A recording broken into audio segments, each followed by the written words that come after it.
हाय friends, मैं SK Chaurasia स्वागत करता हूं आप सभी की अपनी ही YouTube channel math and magic tips में। आज की इस वीडियो में हम लोग बात करने वाले हैं 10th के संस्कृत के फर्स्ट चैप्टर मंगलम पार्ट के आंसर क्वेश्चन के बारे में, जिसमें ये हमारा पार्ट 1 होगा, जिसमें हम लोग मौखिक के सभी प्रश्न उत्तरों को देखेंगे, साथ साथ लिखित के भी एक प्रश्नों को देखेंगे। इसे 2 पार्ट में बांटने के कारण यह है कि आपके लिखित के जो 3, 4 और 5 प्रश्न हैं वो व्याकरण से संबंधित हैं, जिसमें समझाने में वीडियो काफी लंबा हो सकता है। तो आइए शुरू करते हैं आंसर क्वेश्चन को। लेकिन उससे पहले अगर आप इस चैनल पे पहली बार हैं तो चैनल को कर दीजिए सब्सक्राइब, वो भी बेल आइकन के साथ, जिससे कि हर वीडियो का नोटिफिकेशन आपको मिलता रहे।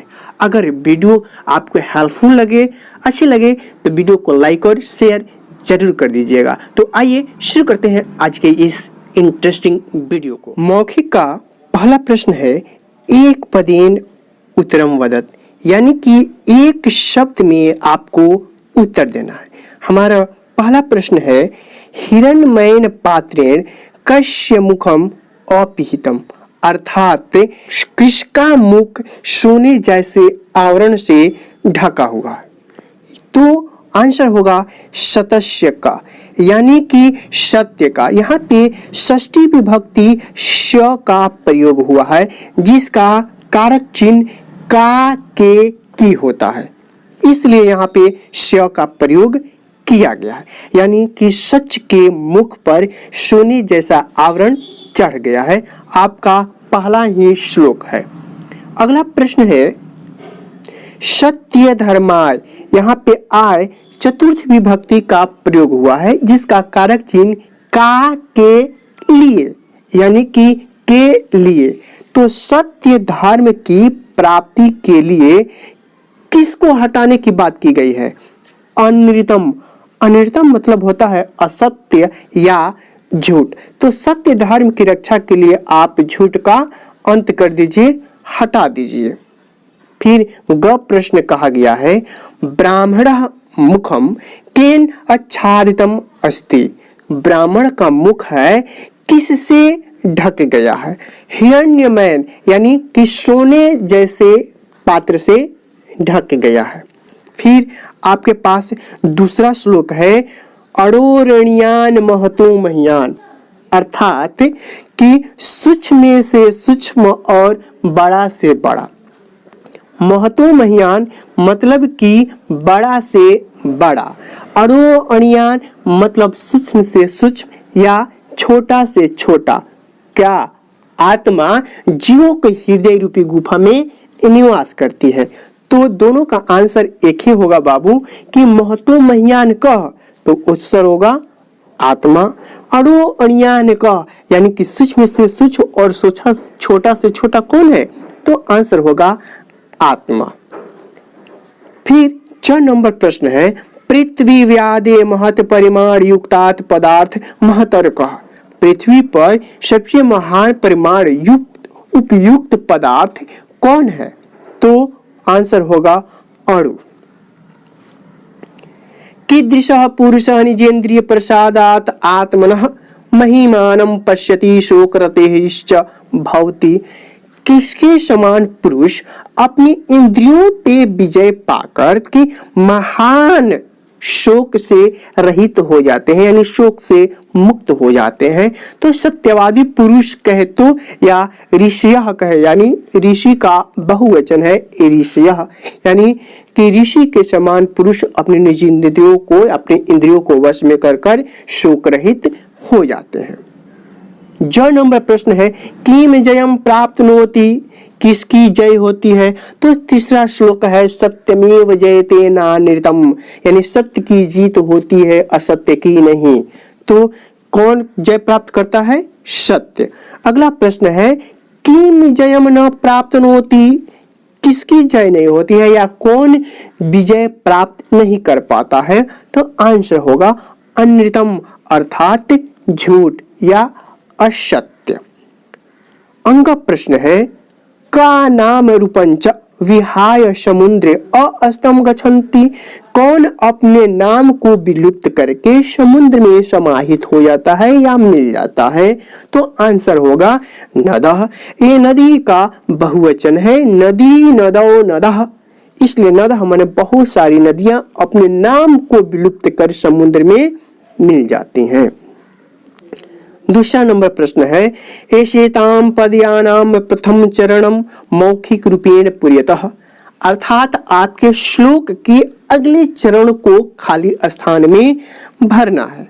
तो हमारे पास पहला श्लोक है हिरण्यमयेन, खाली जगह, अगला चरण क्या आएगा? पात्रेण। अरोरणीयान, अगला चरण क्या आएगा? महतो महीयान। चलिए आगे देखते हैं। सत्यमेव जयते, अगला चरण क्या आएगा? ना नृतम। यदा नदा, जिस प्रकार नदियां स्यन्दमानः समुद्रे, यानी बहती हुई समुद्र में मिल जाती हैं। अंग नंबर प्रश्न है वेदाहमेतम, अगला चरण आएगा पुरुषम महानतम। ये आपके 5 नंबर श्लोक है। क्वेश्चन नंबर 3 है बाबू, एतेषां पदानाम अर्थ वदत, अर्थात इन सभी पदों का अर्थ बताना है। अपिहितम, जिसका हिंदी अर्थ हुआ ढका हुआ। सत्य धर्माय, चतुर्विभक्ति आय, बालकाय बालकाभ्याम बालकेभ्य, चतुर्थ विभक्ति का के लिए। सत्य धर्माय यानी सत्य धर्म के लिए। अडोरणीयान मतलब छोटा से छोटा या कहे सूक्ष्म से सूक्ष्म, ये भी सही है। अब यहाँ पे है अक्रतु। अक्रतु का मतलब समझने से पहले आपको एक एग्जाम्पल देते हैं। जैसे हम लिखे यहाँ पे मरणशील, लिखे मरणशील। मरणशील का मतलब हुआ मरने वाला।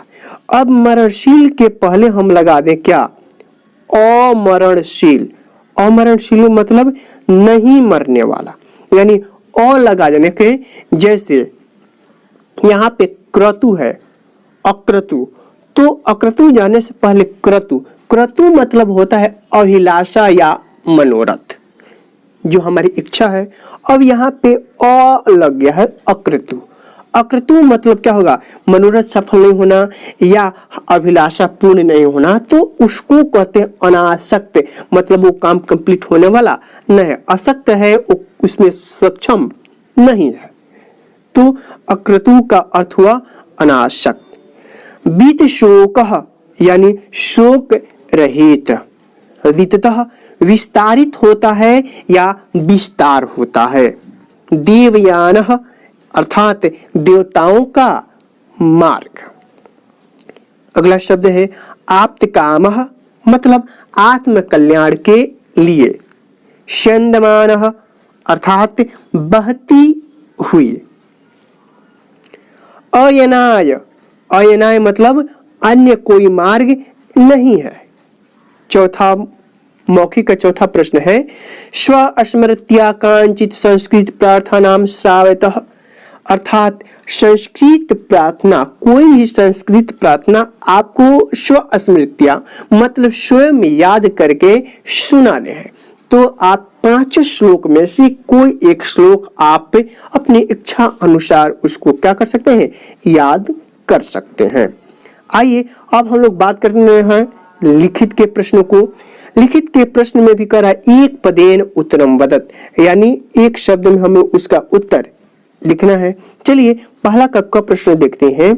सत्यस्य मुखम केन पात्रेण अपिहितम अस्ति, अर्थात सत्य का मुख किस पात्र से ढका हुआ है? तो आंसर होगा हिरण्यमयेन पात्रेण, यानी सोने जैसे पात्र से क्या हुआ है? वो ढक। सोने जैसे पात्र कहने का मतलब दिखाई दे रहा है कुछ और हो रहा है कुछ और। अगला प्रश्न है बाबू, पूषा कस्मै सत्यस्य मुखम अपाविरुयात, अर्थात पुरुष किसके मुख से सत्य को हटाना चाहते, मतलब कि उसको हटाना चाहते हैं। तो किसके लिए? तो सत्य धर्म की रक्षा के लिए सत्य के मुख से आवरण जो लगा हुआ है उसे हटाना चाहते हैं। फिर अगला प्रश्न है कह महतो महियान, महान से महान कौन है या बड़ा से बड़ा कौन है? तो आंसर होगा आत्मा। किम जयते, किसकी जय होती है? तो आंसर होगा सत्यमेव जयते, यानी सत्य की जीत होती है। देवयान पंथा केन विदितः अस्ति, देवताओं का मार्ग किससे विस्तारित होता है? आंसर होगा सत्येन। नदः के विहाय समुद्रे अस्तम गच्छन्ति, नदियां किसको विलुप्त करके आकर के समुद्र में मिल जाती हैं? तो क्या होगा इसका आंसर? नाम रूपे, अपने नाम को विलुप्त करके समुद्र में आकर के। 6 प्रश्न है साधकः पुरुषम विदित्वा कम अत्यति, साधक पुरुष किसके जान करके अनजान बने रहते हैं या मुक्ति पाना चाहते हैं? तो आंसर होगा मृत्यु में। साधक पुरुष होते हैं वो मृत्यु से मुक्ति पाना चाहते हैं, उसे जानते हैं। तो आपको यह वीडियो कैसा लगा कमेंट करके जरूर बताइए, और अच्छे लगे तो आपको याद है प्लीज लाइक और शेयर जरूर कर दीजिए। फिर मिलते हैं अगली वीडियो में, तब तक के लिए धन्यवाद।